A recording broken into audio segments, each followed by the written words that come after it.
And we're back. Hi! I'm Leisa Holland-Nelson Bowman Lombardi, the fashionista, bio babe, biography, not biology. And Surprise! Coach Nelson, the greatest football coach who's never walked a sideline and probably never will. I keep trying to change that for you, and you're like, Walk a sideline? yeah. I'll go. Maybe. Maybe. I don't really know, but so I'm here. I'm here today, and it's exciting to be here. Cold weather in Houston is exciting. Yes. And I'm with my beautiful, She's warmed up, ladies. I'm warmed up, Come blessed, beloved, black, and bossy. on. But you all love know that. that's really who she is. Shavonnah Schreiber, the other half of Culture Club HTX, the executive producer, the eighth wonder of the world, and I would say parliamentarian, but Lovely's going to get all crazy over there. Well, they've already heard the first half of the Look at show. your face, you're so funny. If you call So yourself I that, think we need to double click on that at some point. What is it you have about like authority? You got some issue, Lovely. What I just is don't it? want to be quiet. And I don't want to have to get stay used- on task. Did you get used? Magical in conduct? won't be laughing. Did you if I get stay on used in task. conduct when you were a child? I mean, all A's and U's. not U's. I got C's in conduct until 5th grade. I made my very first all A report card. It was a really big deal. I mean, I absolutely had a C, and I had notes about my conduct. This compulsive conversationalist, they called me in the 2nd grade. Compulsive conversationalist. Well, you know what you just proved, personality is set by the time you're 8 years old, because yeah, this is true. All right, so who do we have with us, though? We I'm have a so really excited. Friend of both of ours, Yay! actually. Tamara Washington's the founder and CEO of Boom Media and Image Consulting, LLC. Boom and Boom Effect Entertainment Sports, which Boom and Bees, that's who you are, Boom and Bees, I like that. So this native Texan graduated from University of Houston with a degree in broadcast journalism, like magical. Go Cougs. We have a second Coug in the room. Oh my gosh, it's what a year you're having. Anyway, she spent nearly 10 years in the television news business with 7 years here at KPRC Local 2 NBC Houston, and as an assignments manager and internship coordinator, assignments editor for NBC Network, and as a content manager at KVOA NBC in Tucson. They have both of us. They have you and me. Arizona and Houston. Isn't that great? Isn't that amazing? It's amazing. It's perfect. So anyway, Tamara's been Look this featured. She's been on the front of the camera, featured on Fox, NBC, and CNN as a public relations expert regarding various hot topics in sports, from sports to corporate downfalls. That's our favorite, basically. downfalls. We just talked about that. Well, we're going to talk about it. We love scandals, but we love coming back from them. Yes. That's the big It will exciting depends on thing. who it is. So, last thing, because we have to laud her here. She's a member of the NABJ, National Association of Black Journalists, and PRSA, which is Public Relations Society of of America. America. Women in Law and Delta Sigma Theta sorority have recognized Tamara for her work in the community and as a professional. When Tamara's not working, she Which is spends time with her family, reading and traveling. Yeah, right. I mean, who does that? Okay, so I'm letting... Okay, so first Take it of all, Maya, baby, you did a great job. I'm proud of you. Yeah, you did really good. I stayed on task. Kind of compulsive conversationalist. Tamara, I'm so excited to have you here with us today. So first of all, we've known each other for 30 years.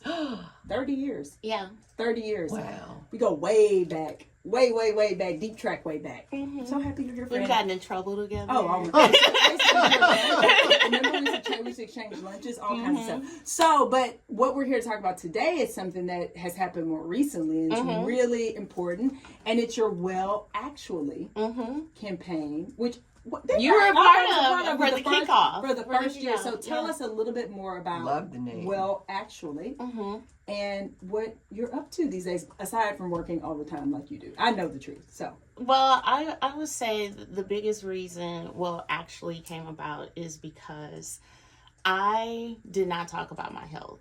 And as you know, professional women, I started to lose clients when I said something. And About your health? Yeah. You had a health issue. Yeah, I had, this is when I was first going through my cancer. And it was like, basically, are you capable of doing it Yes. without saying that? Yes. And that's when I put up this wall and I said, I'm not talking about it. So let's back up 1 second. What type of cancer did you Uterine have? cancer. Okay, and so did you have chemotherapy and Radiation. Okay, were you seriously off duty, or No, did you I've work just through been it? the person that you don't make excuses. So it was radiation, take a nap, do some work, and if I had a gala, get to it. You know, so that's why I just don't believe in excuses.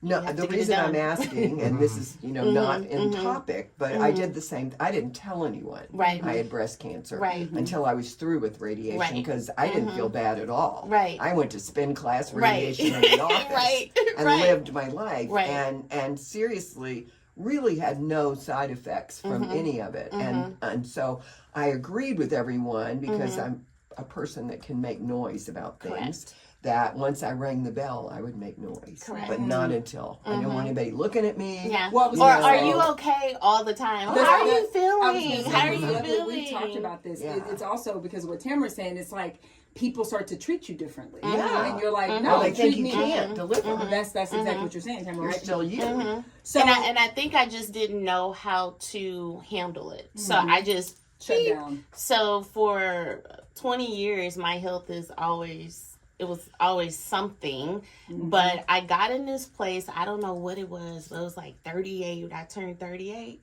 I was like, I don't care.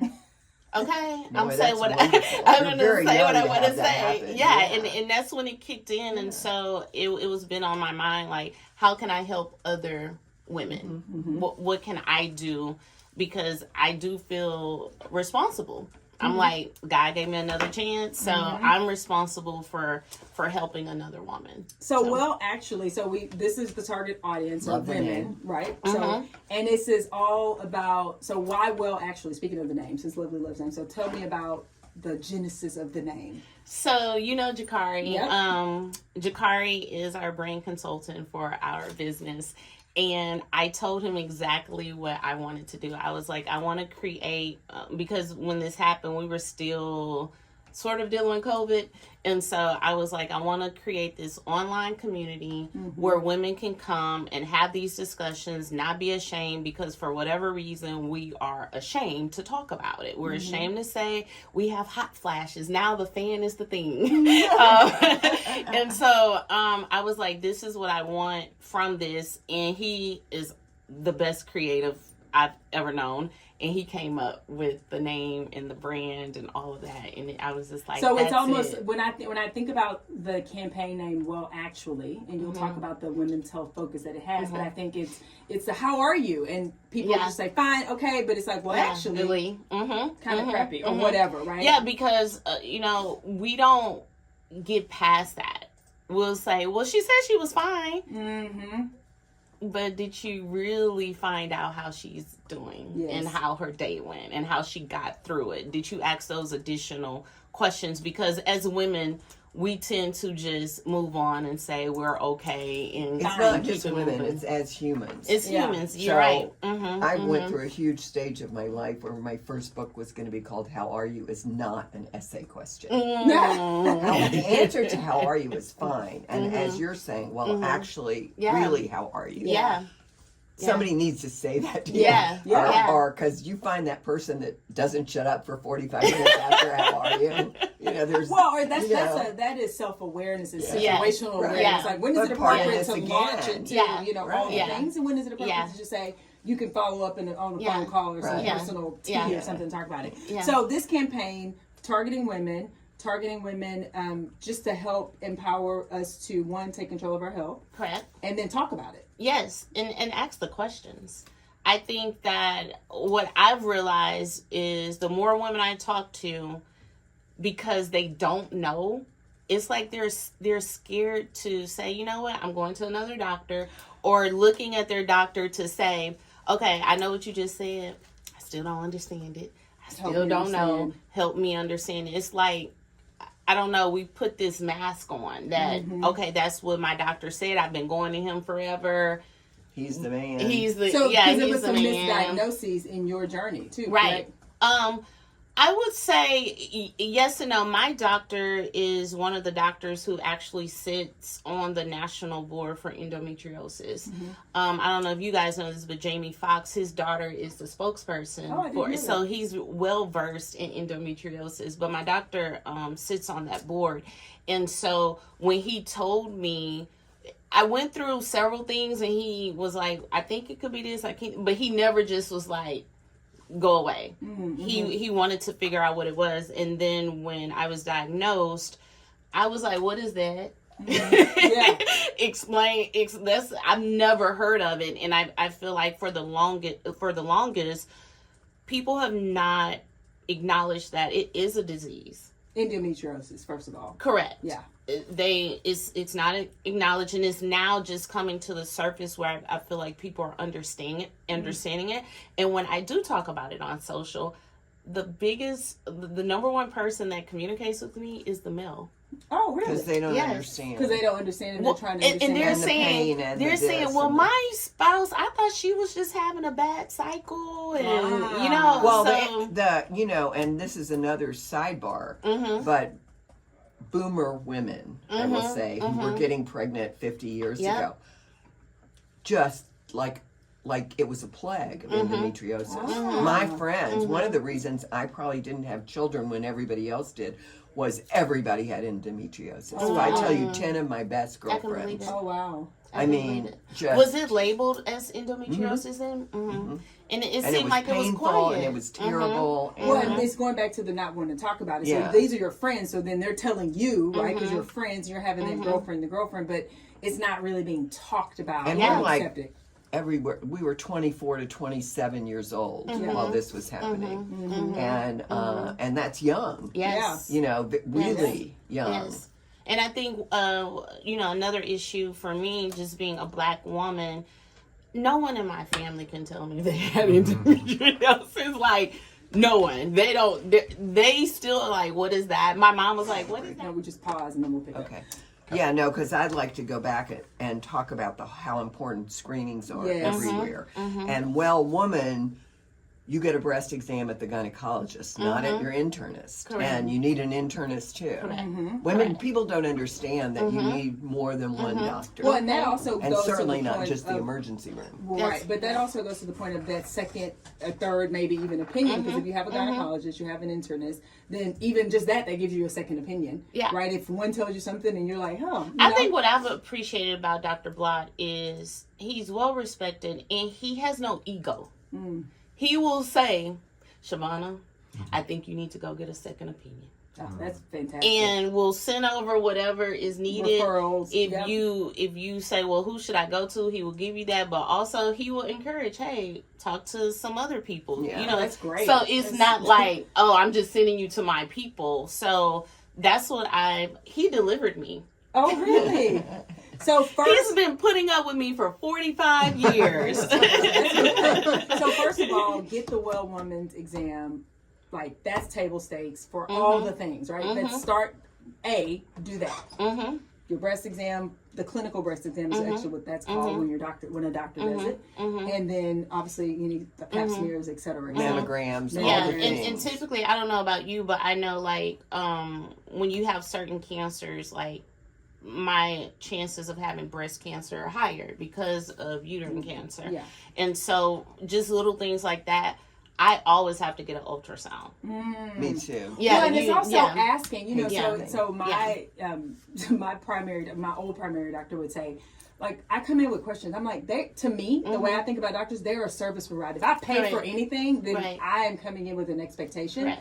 I'm asking the questions. We're going to get to the bottom of this. And so I think that advocacy, like being the CEO of your own health, like it's your responsibility to say, I don't know. It's great that your doctor says get a second opinion, but whether they do or don't, like, we all should walk in feeling empowered to get the answers that we need, either from that person or whoever else, because we are responsible. I remember when I was diagnosed with breast cancer, and I was, this is the craziest thing. I had a scare 10 years earlier and was fortunate enough to become a patient of, I think, the best breast cancer doctor in America, period, the end.